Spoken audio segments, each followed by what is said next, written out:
Hello plant friends, my name is Alonia and welcome to my channel. It's a pretty cold and grizzly day today, so welcome and hopefully you're all staying warm.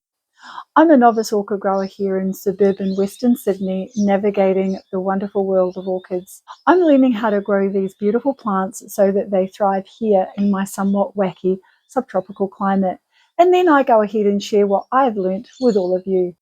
If this sounds like something you'd be interested in, then please, I'd love to have you along on my adventure. YouTube has alerted me this week that I've been sharing my adventures with you now for a full calendar year, and I thought, well, why not celebrate by sharing with you what I picked up at the Mingara Orchid Society show a few weeks ago. It was an excellent show. It was very large and there were 18 or so vendors from around Australia in attendance, and I'll link all of those below.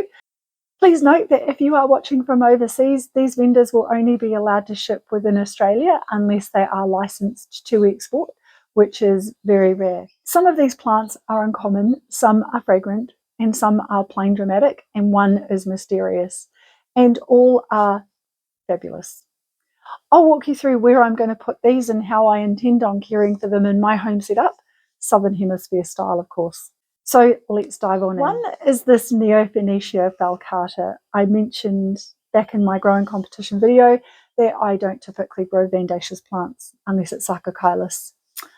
Guess what? I now have another vanda.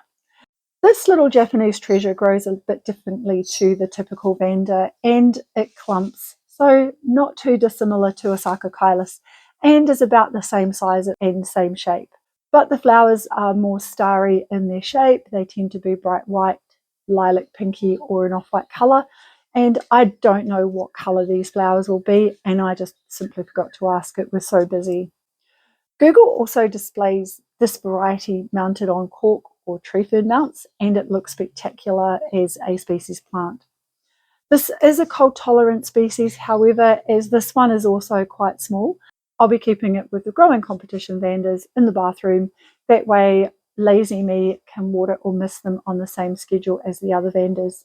Once it has put on a bit of growth though and a little bit more size, I'll move it out here with the sarks on the wall behind me, and that will happen when it gets a bit warmer.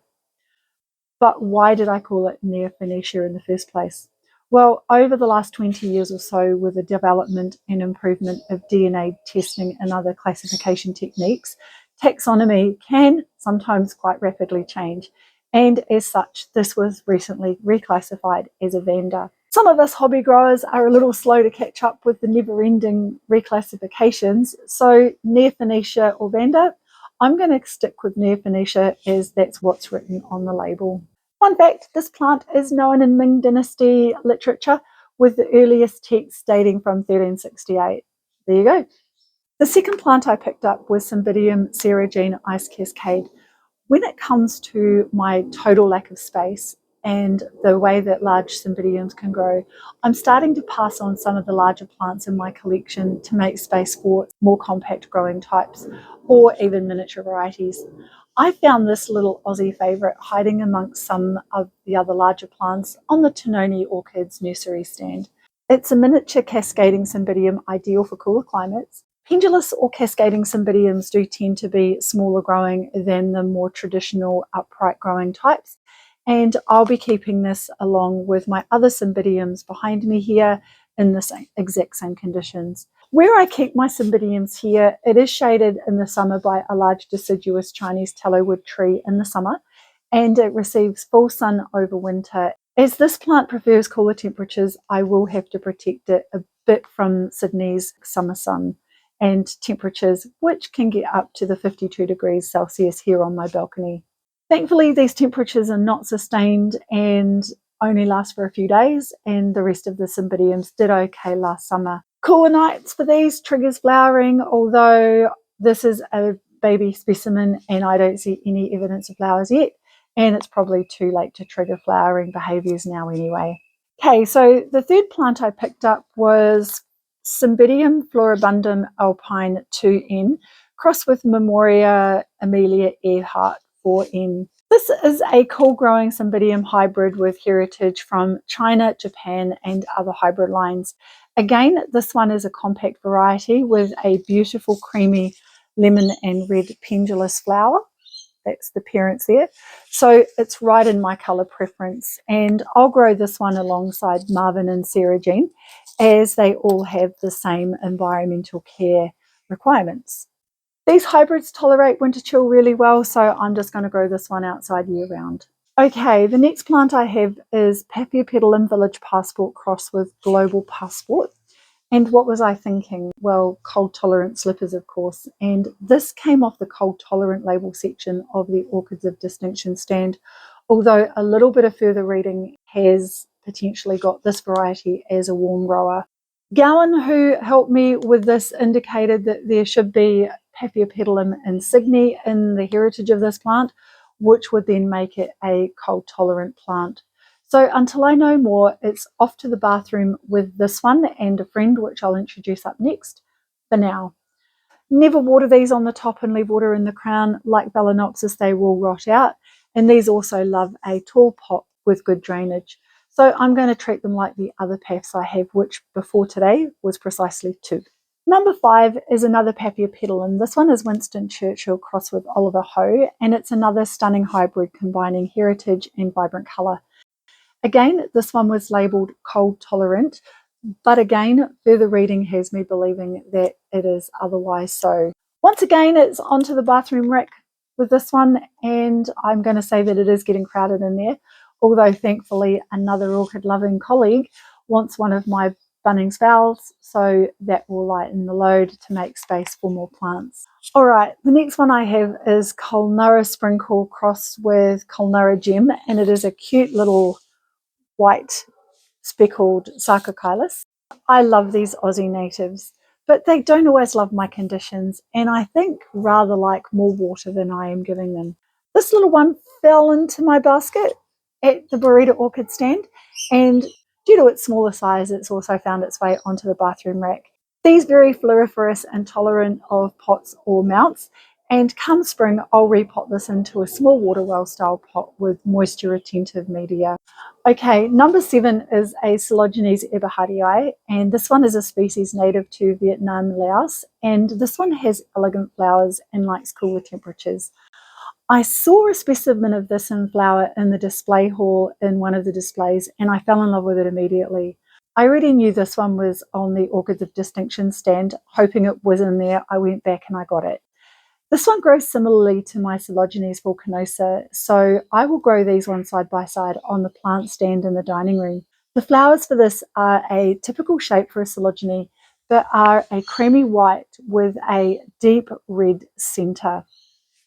These are an intermediate to warm grower, so I will have to move this one inside during the winter, and these do well in hanging baskets or large pots with good airflow. Number 8 is another Coelogyne to add to my growing collection. This is from the Himalayas, and this is a stunning cool grower with cascading snow white blooms.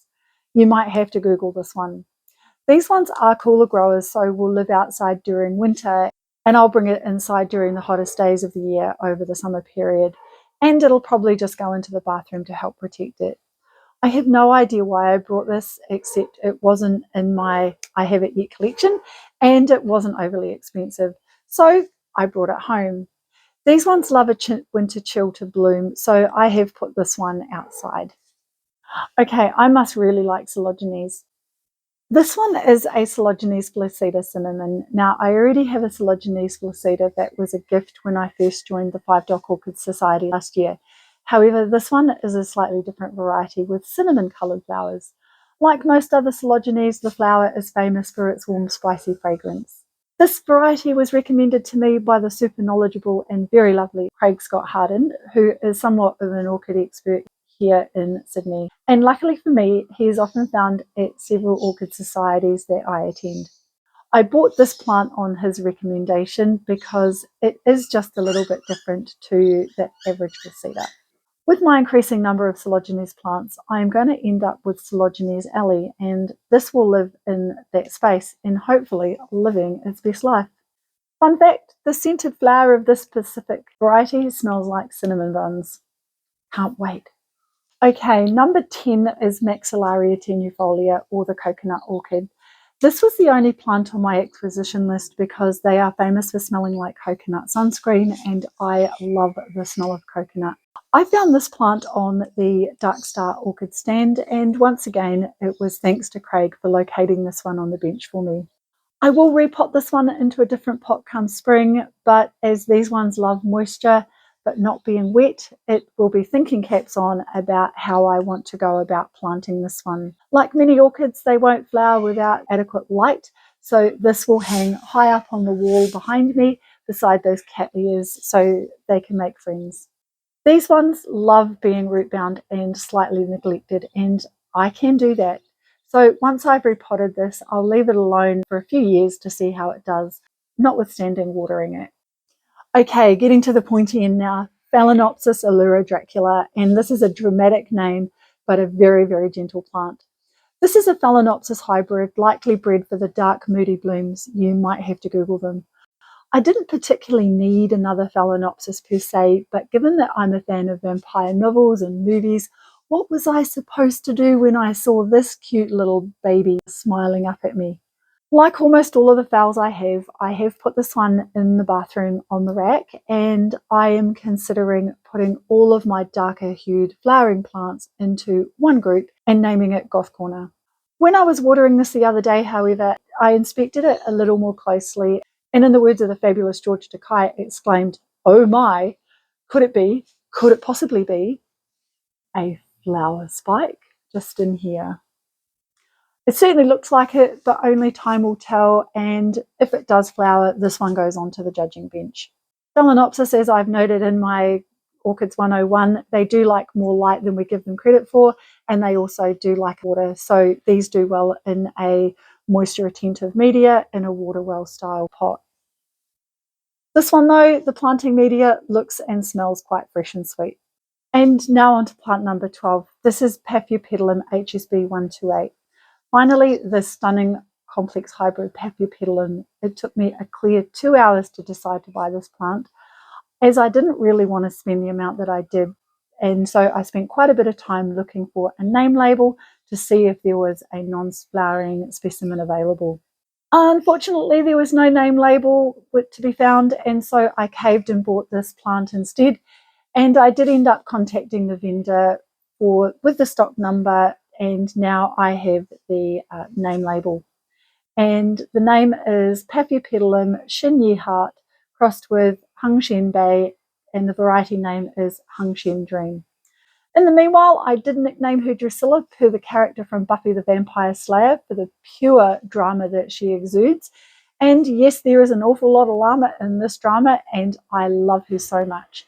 Even the husband was rather impressed and uttered an audible wow when I showed her to him. That is high praise indeed. So these guys love humidity trays or sitting near other plants. They are naturally a high humidity plant. So I've put this one on a tray on the plant rack in the dining room where she's making friends with all of the Coelogynes there. And she does get a little bit of very early morning sun filtered through the window. So plant friends, that's the haul. One plant that I wanted and 11 others that caught my attention. I have already put some of these plants into their new homes. Some are inside now, some are outside, and some are still to be worked out where I'm going to put them, and they are in the carrying container on the floor in the dining room. Let me know in the comments below which orchid caught your imagination, or if you're growing any of these plants too. Do press the subscribe button to follow along and get updates on these plants as I have them. And if you enjoyed this video, please do press the like button. It does help me to know to keep making more videos like this one. For now though, thank you for watching. Have a great week. Enjoy your plants. And remember, your plants are always going to surprise you. See you all next week, and bye for now.